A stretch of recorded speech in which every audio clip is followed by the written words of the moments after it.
mga ginintuang kasaysayan.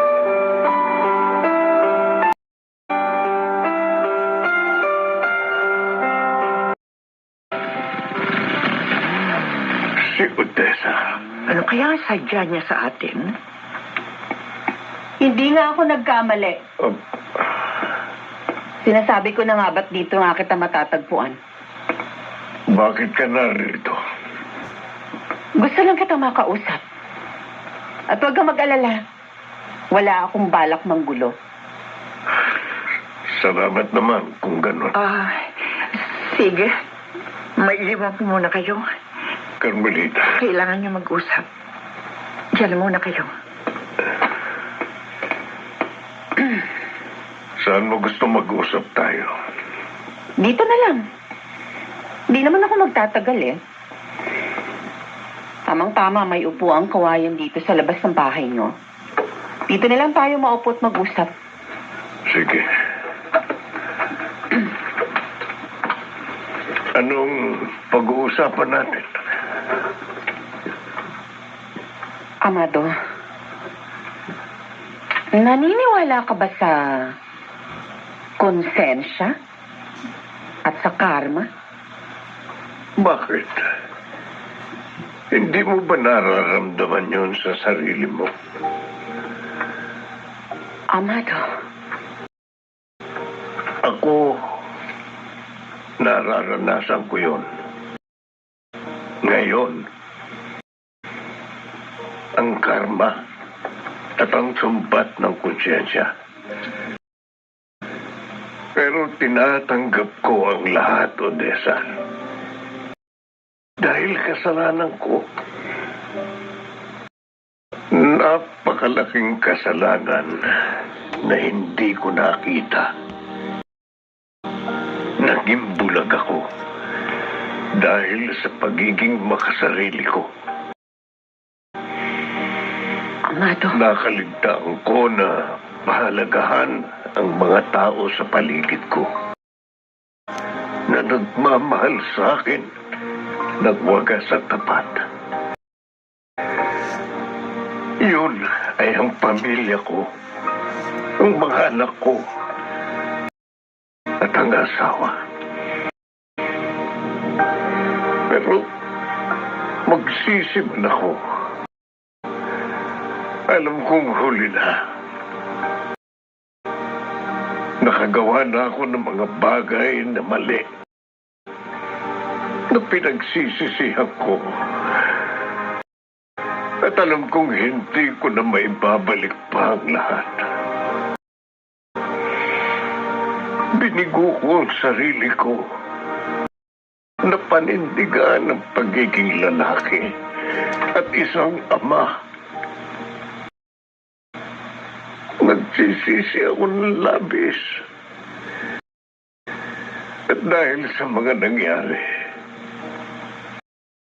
pati ako, nawalan ako ng respeto sa aking sarili. Wala akong may pagmamalaki. Ang hangad ko lang, umaasa na lang akong buong puso pa rin akong tatanggapin ng pamilya ko. At ito rin pa rin tao ng aking mga anak. Lalo na ng aking asawa. Amado, ako, wala akong pamilya. Mula pa nung maliit ako, nag-iisa na ako sa buhay. Kaya hindi ko maunawaan yung mga sinasabi mo. Pero, tao rin ako, di ba? Di ba? Nagkakamali. Nagkakasala.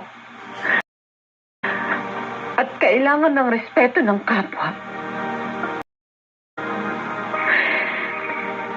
Amado, kung sakali ba, pwede pa kaya akong magbago? Hindi pa kaya huli ang lahat para sa akin.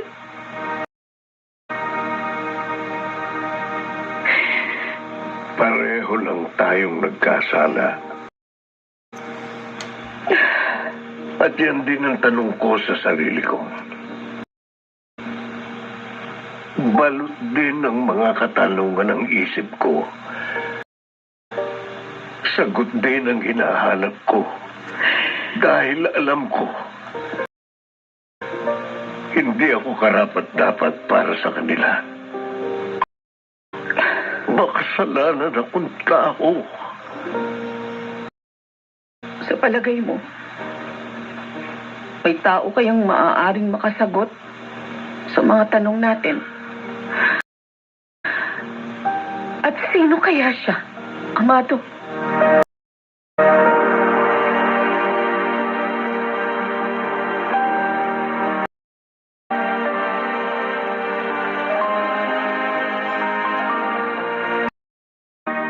Nay, Anak,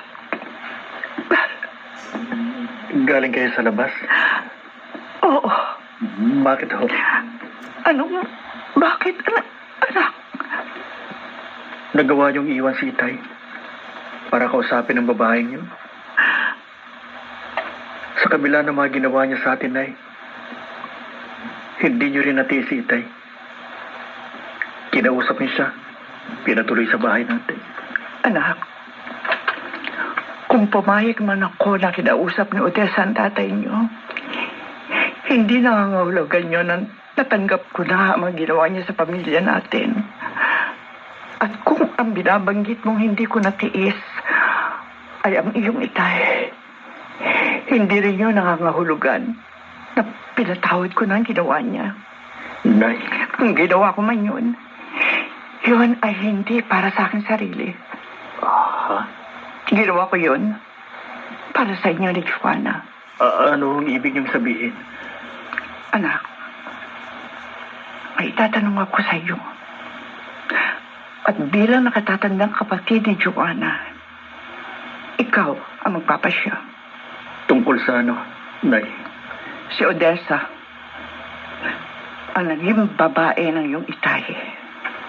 Nakiusap siya sa akin, humingi ng tawad. Hindi para sa kanyang sarili, kundi para sa iyong ama. Anak, dapat ko ba siyang patawarin? Nay? Wala akong kapangyarihan ngayon, anak, upang magpasya. Dahil magkakahalo ang nararamdaman ko. Nalilito ako dahil hanggang ngayon, aaminin ko, may sama pa rin ako ng loob. Pero mas nangingibabaw ang pagmamahal ko sa iyong ama. Kaya sa iyo ko aasa. Ikaw ang magpapasya. At kung ano ang sagot mo, yun ang magiging desisyon ko. Ano sa palagay mo? Dapat ko bang patawarin ang iyong ama? Ha, anak?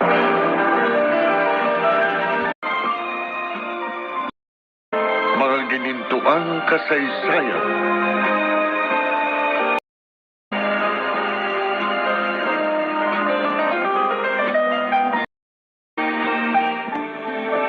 Hindi mauubos ang pagkain sa harap mo, Amado. Kung tititigan mo lang yan. Bakit hindi mo ako sabayan? Hindi ho ako nagugutom. Nakausap ko si Odessa kanina. Galing ho siya sa bahay namin. Alam ko. Sinabi niya sa akin ng lahat. Alam mo, anak, habang nag-uusap kami, parang hindi siya yung kausap ko. Para bang ibang tao yung nagsasalita. Marami siyang sinabi sa akin. At naramdaman ko, sa tono ng pananalita niya masaya siya.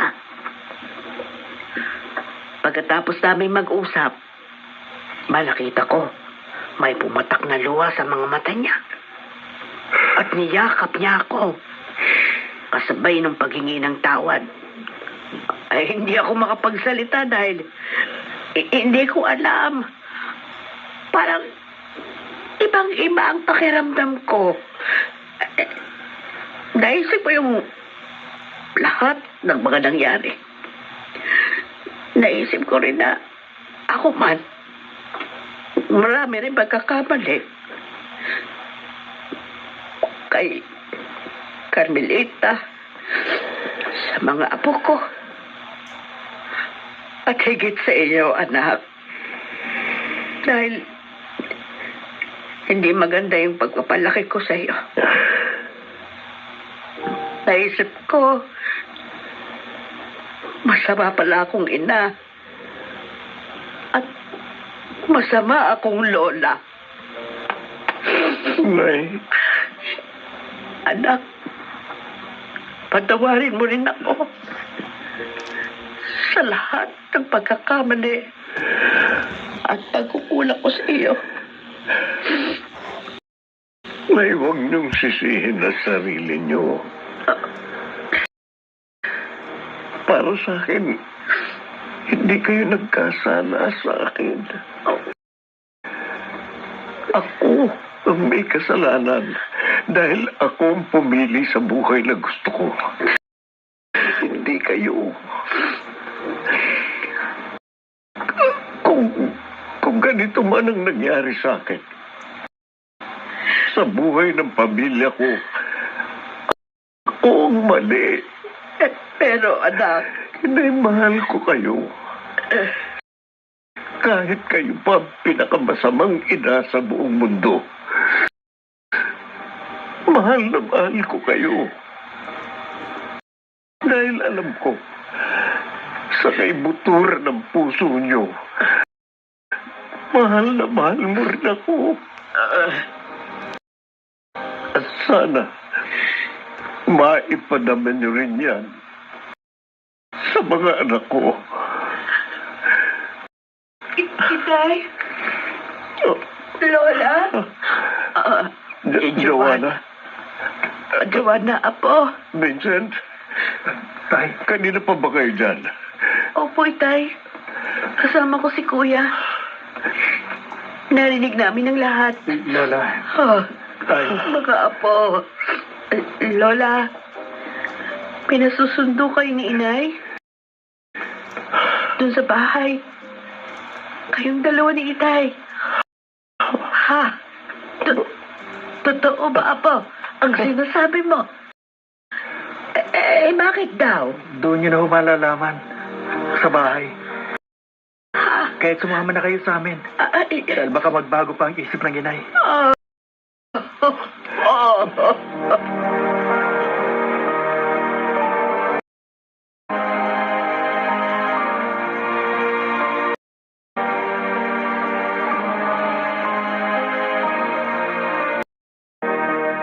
Kuya, ano na kaya nangyayari sa loob? Hindi natin alam. Kakainis naman. Bakit kasi pinalabas pa tayo? Hindi pa pwedeng nandun tayo, nakikinig sa pag-uusap nila. Yun ang gusto nila eh. Hindi pabayaan natin. Pero kuya... Dito lang tayo. Hintayin nating tawagin nila tayo. Bakit ka tumatawa? Alam ko na. Diyan ka na muna, kuya.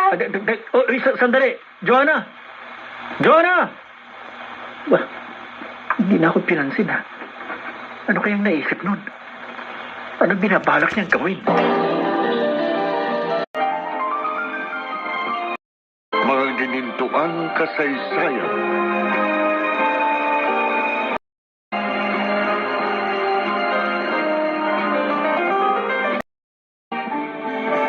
Carmelita, kanina pa kami dito ng asawa mo.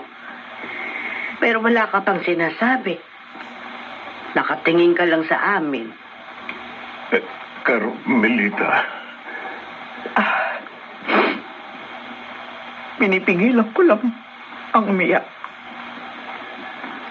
Dahil hindi na dapat. Gusto ko mag-usap tayong tatlo na walang luhang papatak sa mga mata ko. Tama na ang mga luha sa nakaraan.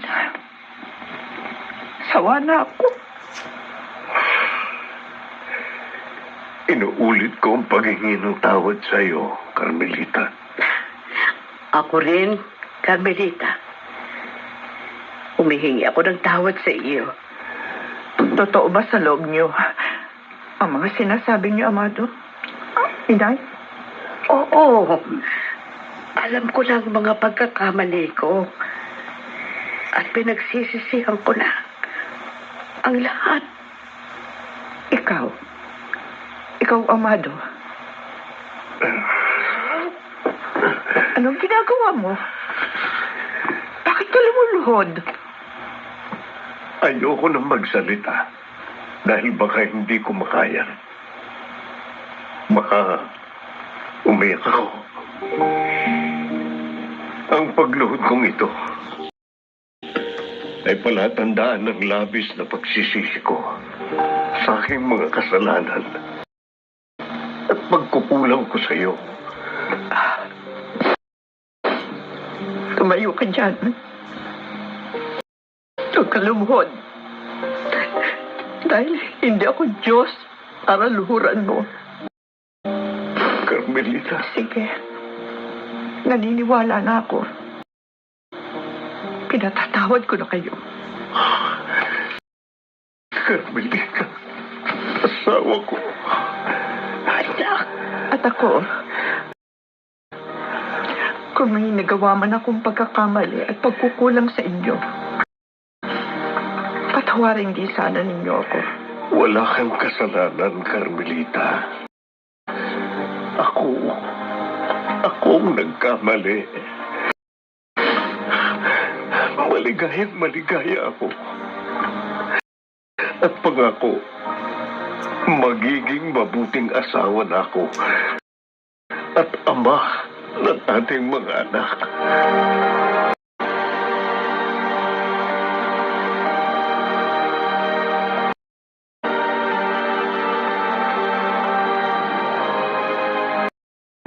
Oh, saan ka galing? Sinilip ko sila. Kuya, ayos na. Ha? Ano? Maganda ka na raw. At alis tayo. Tayo? Oo. Si Inay, si Itay, at saka si Lola. Sana muna tayo pupunta. Ha?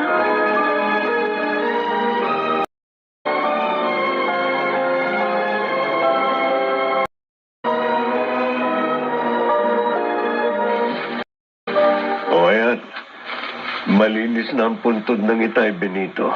Ay, sayang. Sana kung nabubuhay pa siya. Isa rin sana siguro siya sa pinakamasayang tao ngayon. Tulad ko. Kaya lang wala na siya. Huli na. Bago ko naramdaman na mahal ko pa rin pala siya.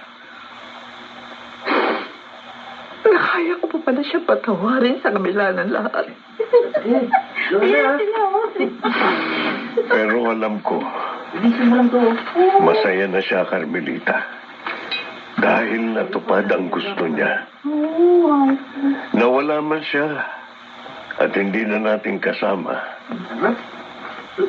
Nararamdaman naman niya na sa puso mo, nandyan siya ngayon. Alam mo, malaki ang pagpapasalamat ko sa kanya dahil marami siyang sinabi sa akin na naging daan upang magising ako at malaman ang mga kasalanan ko sa inyo. Hanggang sa huli, inisip pa rin na tayo, lalo na ikaw. Gusto niyang masiguro ang kaligayahan mo na hindi niya naibigay noon. At ako, ayaw niyang matulad ako sa kanya. Ayaw niyang kabuhian ako ng ating mga anak. Kaya umayos ka na. Dahil kapag nagloko ka pa, sigurado, dadalawin ka niya at pagagalitan. Hindi na. Hindi ba sabi ko naman sa'yo na magiging mabuti na akong padre de pamilya? Ay, oo nga naman, Carmelita. At syempre, ako rin. Magiging mabuting biyenan at lola. Kalimutan na natin ang mga nangyari. Para sa panibagong buhay natin lahat. Oo, Maging masaya tayo. dapat. Oo. At wala nang iiyak.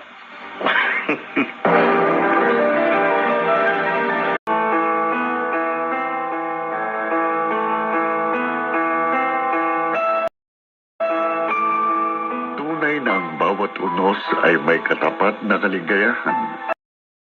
Basta't maging matatag ka lang na harapin to at pagsikapang malagpasan.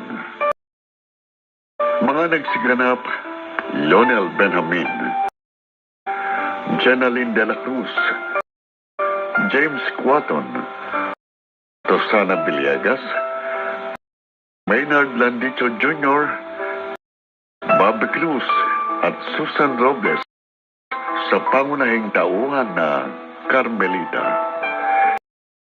Sound effects Jerry Mucha. Technical supervision Eric Lucero at Bong Moyar. Musical director Boboy Salonga.